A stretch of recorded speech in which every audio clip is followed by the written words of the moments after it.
जी।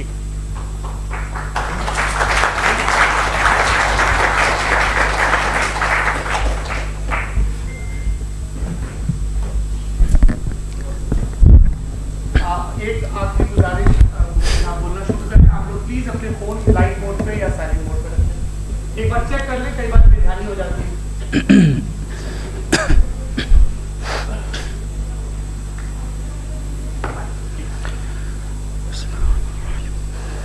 तमाम तारीफ़ें उस क्रिएटर के लिए जिसने इस यूनिवर्स को एक मकसद के तहत पैदा किया है।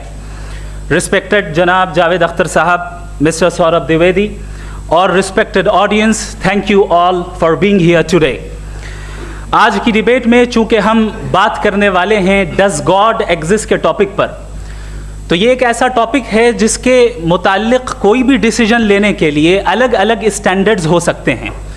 लिहाजा डिबेट के शुरू में ये ज़रूरी है कि हम ये जान लें कि आज के इस टॉपिक में कौन सा स्टैंडर्ड सही होगा और कौन सा गलत होगा।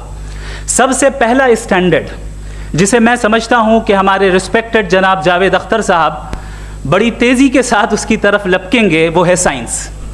जबकि साइंस दर हकीकत खुदा के एग्जिस्टेंस को डायरेक्टली साबित करने या उसके एग्जिस्टेंस को डिनाई करने के लिए स्टैंडर्ड नहीं बन सकती।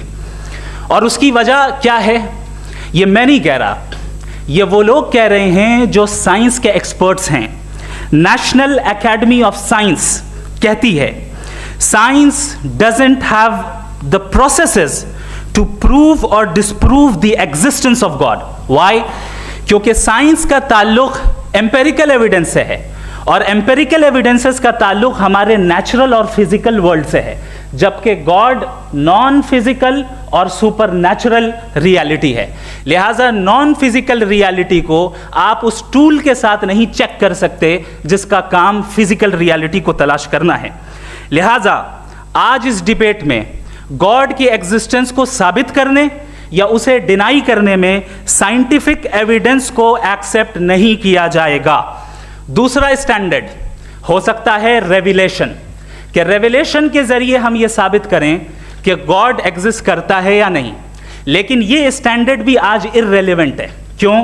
क्योंकि रेविलेशन मेरे नज़दीक सोर्स ऑफ नॉलेज है, वैलिड सोर्स ऑफ नॉलेज है, लेकिन हमारे जावेद अख्तर साहब के नज़दीक ये वैलिड सोर्स ऑफ नॉलेज नहीं है। लिहाजा आज की डिबेट में मैं एक भी एविडेंस किसी भी मजहबी स्क्रिप्चर से नहीं दूंगा ताकि जावेद अख्तर साहब के लिए वो अनएक्सेप्टेबल ना हो। तीसरा जो मेयार हो सकता है वो है ऑब्जर्वेशन, कि भाई कोई कहे कि हमें खुदा दिखाओ, अगर है तो दिखाओ, या ये कि खुदा के एग्जिस्टेंस पर एम्पेरिकल एविडेंस दो, तो ये है दर हकीकत गलत टूल का इस्तेमाल करना।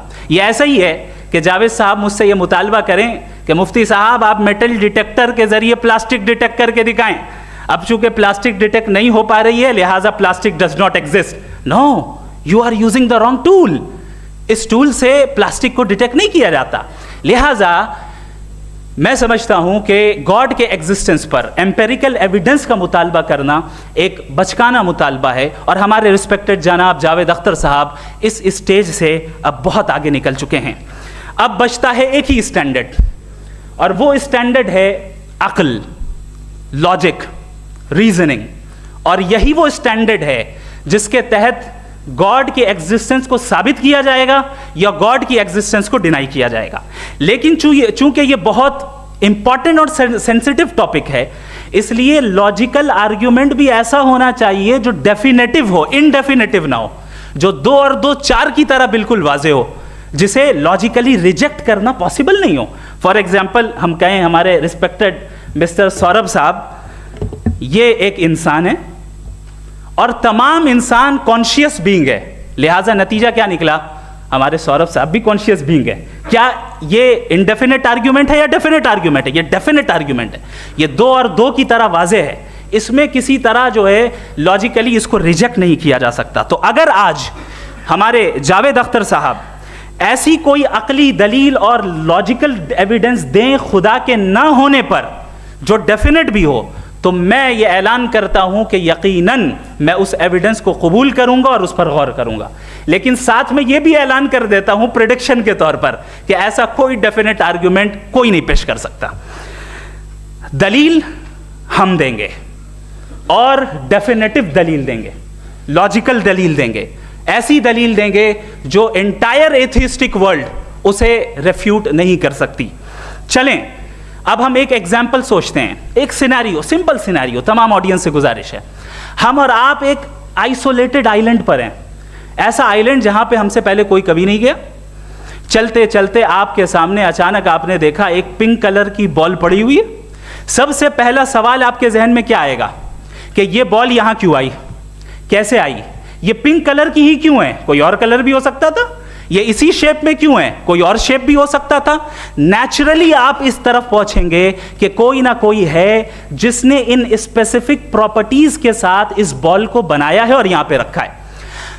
चूंकि आप जानते हैं कि ये जो बॉल है इसका एग्जिस्ट करना जरूरी नहीं है, ये एग्जिस्ट कर भी सकती थी, नहीं भी कर सकती थी, और एग्जिस्ट करना ही था तो किसी और फॉर्म में करती, किसी और कलर में करती।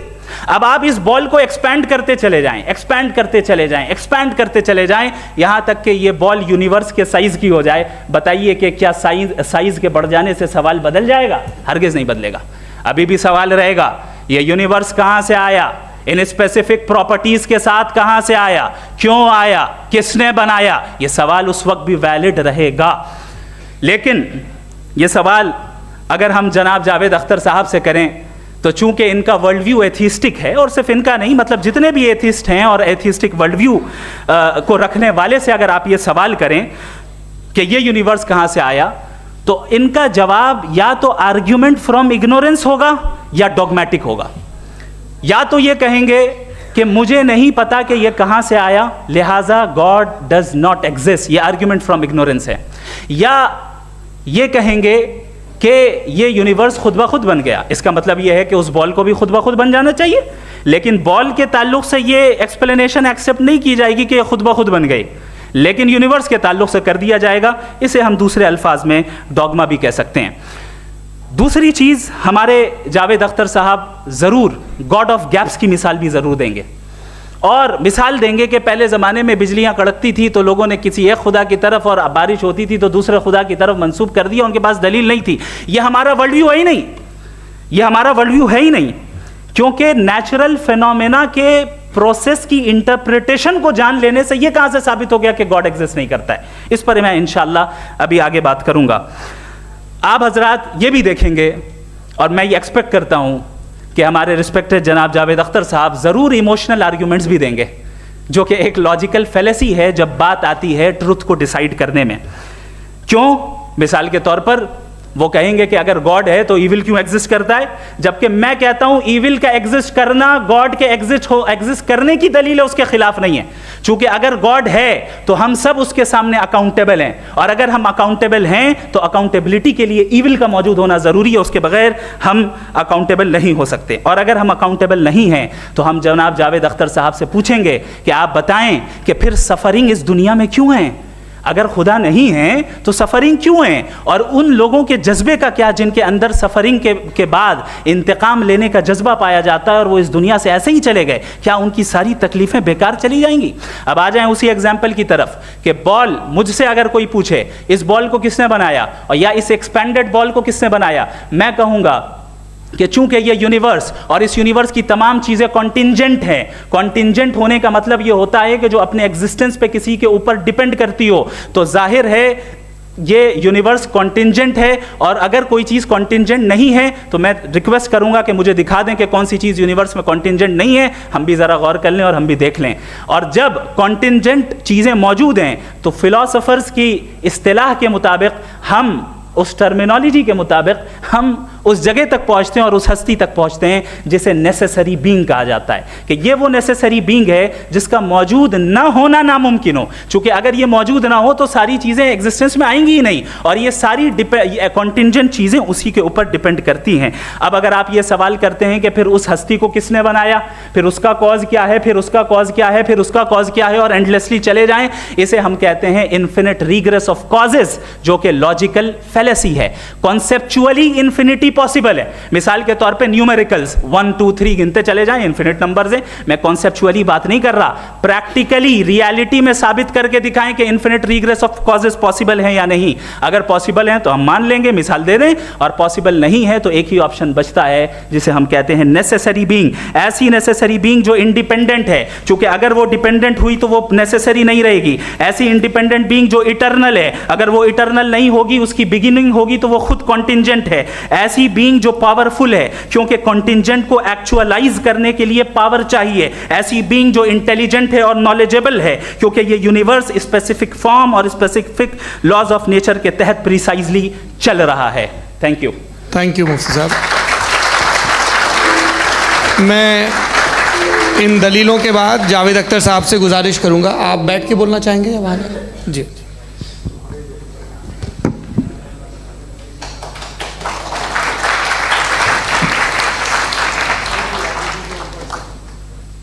पहले तो मैं मुफ्ती साहब को एक अच्छी खबर देना चाहूँगा कि मेरी नॉलेज साइंस के बारे में बड़ी मामूली है, तो आप फिक्र ना करें उसकी, लेकिन कुछ कॉमन सेंस है मुझ में। देखिए, ये खुदा का तस्वुर कोई नया तस्वुर नहीं है, ये सदियों से रहा है। ये कुछ रिलीजन 3000 साल पुराने होंगे, 4000 साल पुराने होंगे, लेकिन इंसान कोई 10,000 12,000 साल से एग्जिस्ट करता है होमोसेपियन की शक्ल में, और हमेशा कुछ ना कुछ मज़हब रहे। ये मज़हब जाहिलों के नहीं थे, ये मज़हब एक ऐसी ग्रीक सोसाइटी के थे जहाँ बड़े बड़े फिलोसफर्स पैदा हुए। ये मज़हब इजिप्शियंस के थे जिन्होंने पिरामिड्स बनाए थे। ये रोमन्स के थे कि जिनका आर्किटेक्चर और सेनेट यानी पहली बुनियाद डेमोक्रेसी की, लिमिटेड थी मगर डेमोक्रेसी थी, ये उन लोगों ने किए थे। तो इनका जो जुपिटर था, रा था, ज़्यूस था, उन्हें उस पर इतना ही एतमाद था जितना आज किसी मजहबी आदमी को अपने खुदा पे होगा। क्रिश्चियनिटी आने से पहले यूरोप में एक मज़हब था, जर्मेनिक रिलीजन।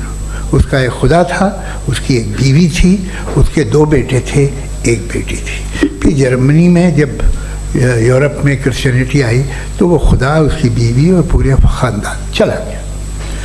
तो हमने, अगर हम हिस्ट्री देखें तो खुदा जो हैं वो ज़्यादातर फ़नी हैं, वो हमेशा रहे नहीं।